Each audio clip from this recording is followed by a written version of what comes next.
Talo ko GGSS siya. Wow! Kinakabahan ako!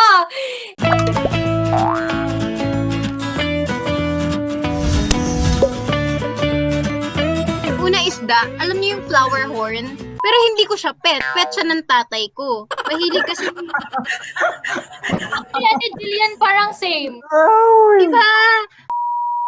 Ang first pet ko ay aso. Pangalan niya Sugar. Si Brownie.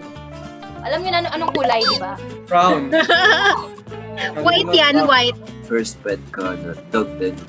Pag may nangaaway sa amin, may sumisigaw sa amin, tatahulan niya, hahabulin niya. Kumbaga, safe kami pagkasama namin siya. Si Nero, yun yung name ng aso ko. So his name was Gizmo and sobrang clingy nung aso ko. And like, matutulog pa rin siya. As in, kailangan kasama niya talaga ako lagi. Ako muna, si Tony. Parang pinupoko pa daw siya, sabi niya. Next, si JC. Pass. Ay. Ang aliwalas kasi ng mukha neto ni JC, so mukhang mabait. Mabait nga ba? Grabe ka, Jillian. Oh, hindi. Mabait yan si JC. Sweet siya sa person. Sweet siya. Si Migs naman, nakakatuwa kasi to si Migs. Kasi nga, sarap niyang kausap. Kasi fun siya to talk with. Kahit anong topic, makakausap mo siya. Ang kind kasi din ng itsura ni V. Tapos ang welcoming niya as a person. Ito naman, yung first impression ko sa kanya, I think, strong, independent woman. First impression. Oo nga, si Tony naman, first impression ko sa kanya. Akala ko parang he's hard to approach. Pero once na makasama mo na talaga siya, iba pala siyang tao. Ganyan. So, si Migs naman, may gusto kang i-share sa kanya and like, may i-share din siya sa'yo na parang, oo nga no, parang ma-realize mo na parang tama nga yung nasabi niya. Ayan. And si JC naman, he's actually funny. Jillian muna. Okay, si Jillian. Masasabi ko lang is kalog siya and like yung sinabi ni V, strong, independent woman. So, ganun yung impression ko sa kanya. Si V naman, nakakaaliw ka. Parang gusto kitang alagaan. Hindi ko ma-explain. Pagsakay mo pala ng van, dala mo yung stuffed toy na may pangalan yung stuffed toy mo eh.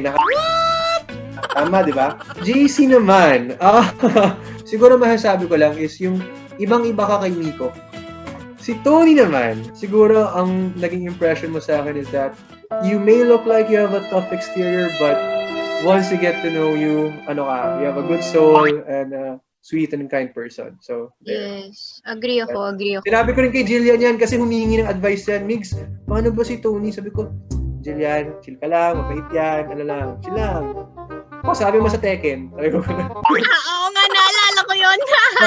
Okay, first impression ko kay Migs, sobrang bait mo talaga na alam ko magiging friends tayo. First impression ko kay Jillian, yun nga, akala ko natatakot ka sa akin kasi saan ka uupo, nagpapaalam ka muna sa akin. Ay, parang takot na itong babae sa akin.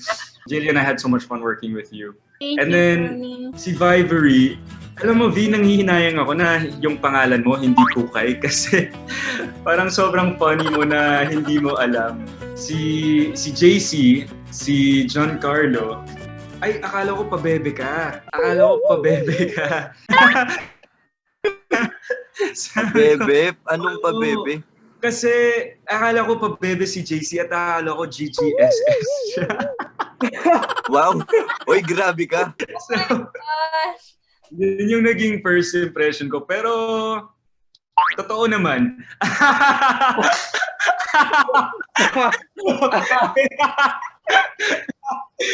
Joke lang.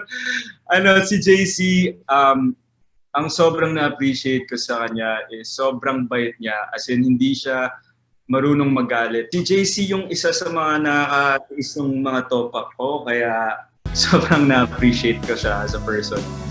Mahal kita. Vivery, binibigay niya lahat. Kaya sobrang ang galing mo. Ang galing mo, Vivery. Means a lot. Thank you. Cute. Kay Jillian, No. sobrang maintindihin kung ano man yung nangyari.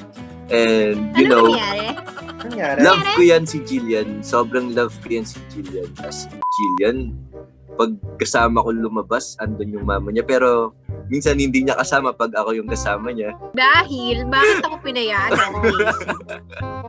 Kasi gusto ko ng mama.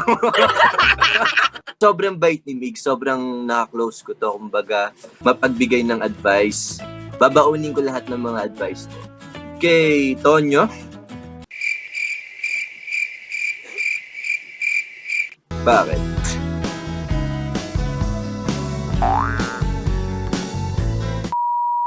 Di ba actually lahat ng tao kinakabahan makilala ka, natatakot makilala ka. Pero ako yung kinakabahan na baka hindi ako pansin, ay parang ganon, yung hindi ako pansin na to. Lahat kasi na misinterpret yung ugali mo. Sobrang bait na to. As in, pag naka-close nyo, kung may mambash man sa'yo, Tony, ako makakasagot yun. Kasi kilala kita. Ako din. Pagtatanggol kita. Pagtatanggol ka namin, Tony. Pagtatanggol ka namin, Tony. TV. Okay. TV? Yes. Yun yung nasa MMK. Kasi yun yung pangarap ko sa mama ko na grabe, di ba? Gusto ko mapanood niya ako sa TV pero hindi ko siya pabilan ng magandang TV. Ang una kong ginawa, nagpunta ako ng Japan. Nilibre ko yung nanay ko. Wow! In the end, ubos ang pera.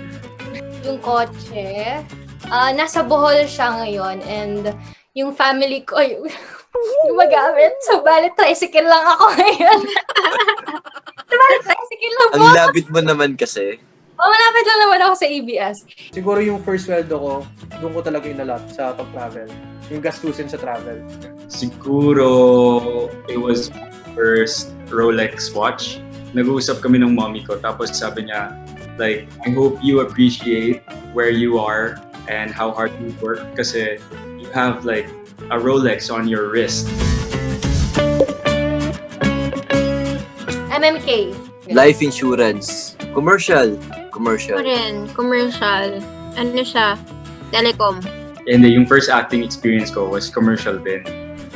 Fast food. Tapos yung fast food kasi na yan, yun din yung unang naging trabaho ko nung nasa Canada ako. That was my first job. So I used to flip burgers for that place. Ooh! Yung first scene namin ni Tony, yung nagme-makeup ako. Well, yung character kasi talaga ni Crystal, hindi siya ako. English pa nga lang, spill kanina. Diyos ko, dahil hirap na hirap ako. Arte-arte ko dun, ganun pa. Hey, babe! Naalala ko, kailangan ata ng malunggay. Ayun, yung malunggay. Naglakad pa kami dun sa may farm ng tito ko. Dun, hindi kami nagpaalam na kukuha kami ng malunggay sa farm niya. Bale, parang ninakaw lang namin.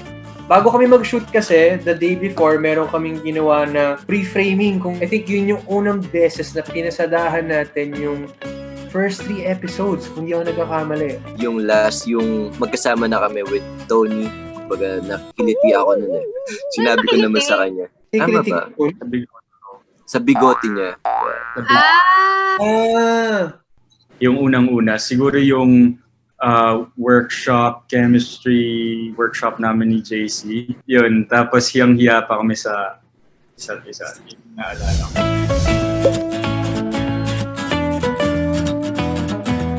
As in, super tuwang-tuwa talaga ako. I think si Ate Abby pa nagsabi nun. Tapos, bigla niya pinawi. Hindi tayong tatlong Jillian yun. Oo, andun kayo. Bigla niyang binawi. Sabi ko, ay, tas ito pala, totoo pala talaga siya. Mas na-excite ako pag iniisip ko kung ano yung magiging reaction ng mga fans natin. As in, pag iniisip kasi sobrang deserve nila na makita yung Hello Stranger movie. Grabe yung emosyon na binigay. Laming lahat. Sana panoorin mo to. Saan may kasunod? Ha ha ha ha!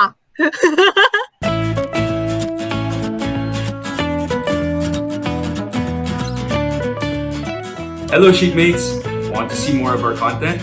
Then subscribe to the Black Sheep YouTube channel now and don't forget to click on the bell icon so that you don't miss a thing.